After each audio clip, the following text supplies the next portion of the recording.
I just wanted to kind of see like if you were in good spirits. This is like a boxer. Durk has always been open about his struggles while incarcerated. Following the release of a new video that depicts Durk and his pal in trying conditions, fans are increasingly worried. According to rumors, Durk is surrounded by his enemies in prison. First, let's talk about the viral video.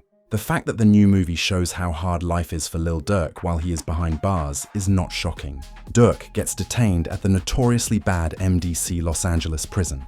The site has seen everything from violent crimes and suicides to smuggling and theft by dishonest security guards. It is deemed savage by judges. For Durk, that implies that there is real danger within each day, not just from his operations but from the jail as well. It's safe to say that, considering the number of enemies Durk has accumulated over the years, life behind those walls is anything but comfortable. In one of the most extensively circulated phone exchanges on the timeline, we hear Durk and DJ Academics debate, offering a rare window into his emotional state as he responds to these potentially devastating charges. "I've done well, man. Within the mind, regarding spirituality, I've been aware of my delivery with his characteristic coolness and serenity."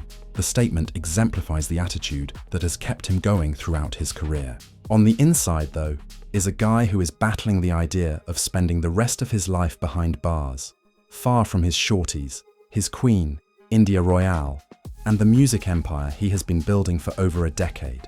Durk starts to thank everyone for their prayers and love, while also bringing Like a boxer, yeah. We don't get no news, no talk, no nothing. If you don't call or somebody says to you on the computer. When any outside word becomes more valuable than gold. These expressions capture the cold confinement that comes with federal time. But Durk really shows improvement when he talks about how his spirituality changed during confinement. The rapper, who has been more vocal about his Muslim faith, talks about continuing to be devoted to prayer and religious studies, and learning Arabic from other inmates. I ain't really on too much of nothing, bro. I don't even be thinking about the outside. I see your father, like, he was speaking about you, and it brought me back to the conversation we had. Behind the wall, Durk has been trying to balance his street cred with themes of peace and community uplift, which is congruent with his recent career moves and this spiritual enlightenment. Durk allegedly focused on promoting a message of peace and community service through his Neighborhood Heroes Foundation while he was in prison. Nevertheless, some partnerships were terminated as a result of the accusations, but Durk is hardly the only victim of this federal nightmare. In addition to highlighting the fact that other members of his Only Family collective are incarcerated alongside him, the widely shared video and statements destroyed one of Chicago's most important hip-hop scenes. Groups. 5 other suspects, all of whom are members of Durk's Own Family collective, were also arrested on suspicion of participating in the same conspiracy. The same potentially lethal accusations and life-altering threats now apply to these men, who were formerly part of Durk's innermost circle. On the block, Grant, sometimes known as Cuz or Vonnie, is the most significant of Durk's co-defendants. In one of Durk's day ones, Grant, a 28-year-old Chicago-born Atlanta native, is described as a senior F associate. The FBI records state that he had a key role in planning the logistics of the alleged murder-for-hire plot, including copying ski masks, renting whips, and providing straps, one of which was allegedly converted to full auto. The most significant charge against Grant is that he used Lil Durk's card to rent a hotel room for the squad and went to Los Angeles with Durk on a private plane the day before the shooting.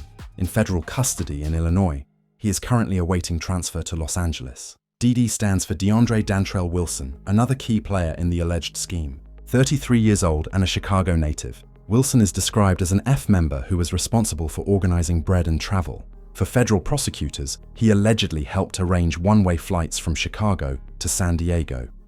Utilizing associated finances, the murderous group planned their journey to Los Angeles. Given that all flights were one-way, it seems likely that the alleged participants either had no plans to return or planned to disappear after the shooting. The federal government has Wilson in custody in Illinois.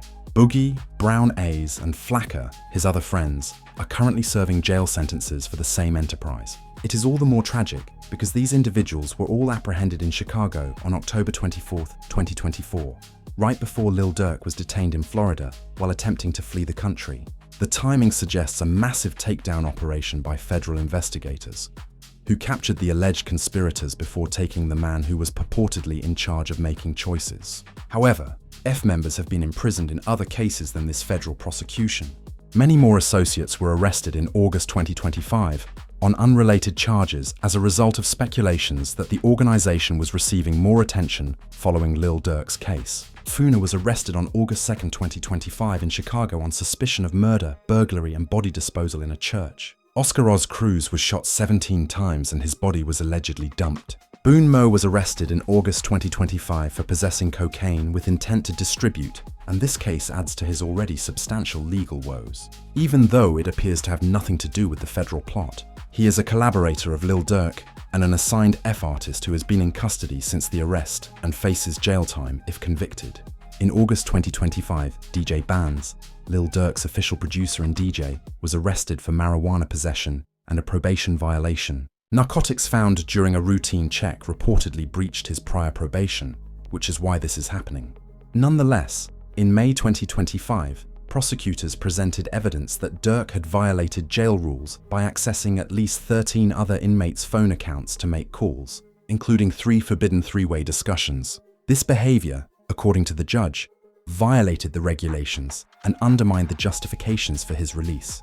Even if I commended a $450 million bail package with strict conditions, such as home arrest and private security, the case presented by the prosecution was cold but compelling. Given his inability to follow basic jail procedures, how could Durk be expected to obey the terms of his pre-trial release? It would turn out that this violation of phone privileges was only one of several leaked communications that later appeared online, giving hip-hop analysts and social media users a plethora of information. Snitches, wires, life sentences, and the Fed's grand scheme. The charges against Durk are as broad as they are ludicrous, and they form the basis of the federal case against him. Durk allegedly orchestrated the scheme, giving musicians financial backing and chances to sing Quando Rondo's song, according to the prosecution. Instead of being a spontaneous street feud gone bad, authorities describe this as a well-planned multi-state operation that required several people in many cities to coordinate, a great deal of agony and tremendous forethought. The probe has revealed disturbing details about how the alleged conspiracy was carried out. Durk's credit card was used to pay for their flights and accommodations from Chicago to Los Angeles, and 5 co-workers attempted the assassination with firearms, including one with a machine gun conversion device. Considering the amount of preparation and resources needed, it seems that this was not an isolated incident of street violence. The inquiry has reportedly produced more than 200,000 pages of evidence, including travel documents, surveillance footage, financial information, and, most critically, recordings from a confidential informant who had been wearing a wire for several years. However, the government's findings pale in comparison to the messages that have emerged from Durk's operations while he has been in prison. One disturbing viral video shows a shocking threat from someone posing as Durk's enemy, illustrating the level of violence and animosity surrounding this case. Get home for him, I'm gonna kill his kids. Stop playing with me. You just say if you get home before him, you gonna kill his kids. Come on, gang. Hey, it is what it is. Come on, gang. You been in jail I hope he get home. 100,000 I'm years. praying.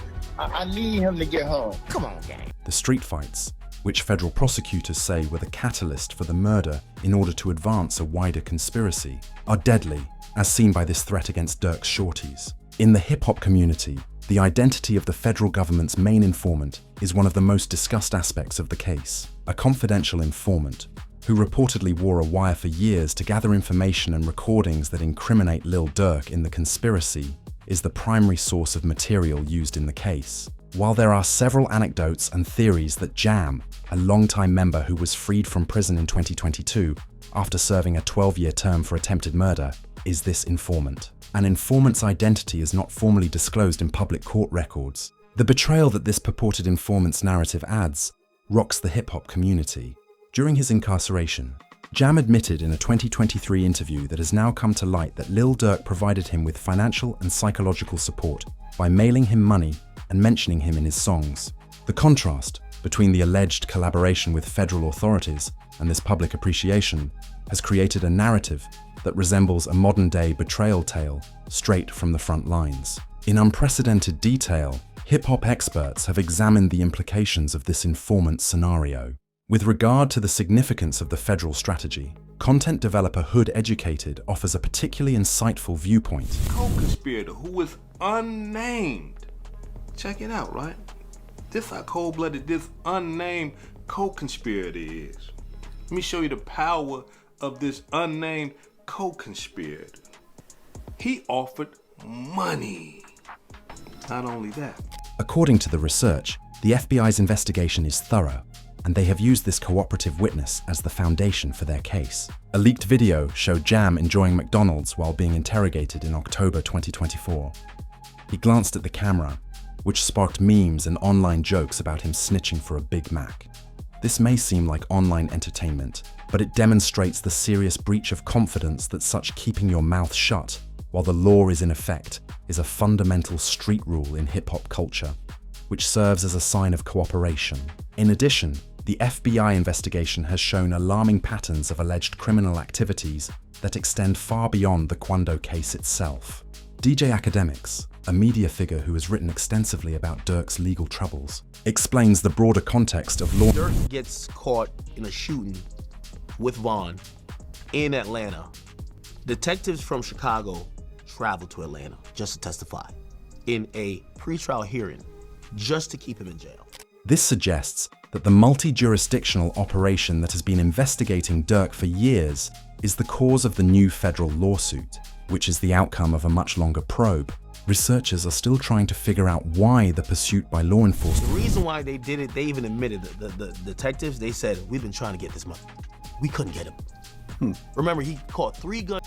Durk has already beaten serious criminal charges multiple times, as evidenced by law enforcement authorities' recognition, which makes the prosecution's most recent federal indictment all the more remarkable. Another cell communication that was made public shows Durk's own view of the seriousness of his situation, displaying a concerning level of conceit, despite the fact. I don't fear nothing. Chill, death. It is what it is, like, you know what I'm saying? But at the same time, I got a brain. I know how to move, and I know what not to.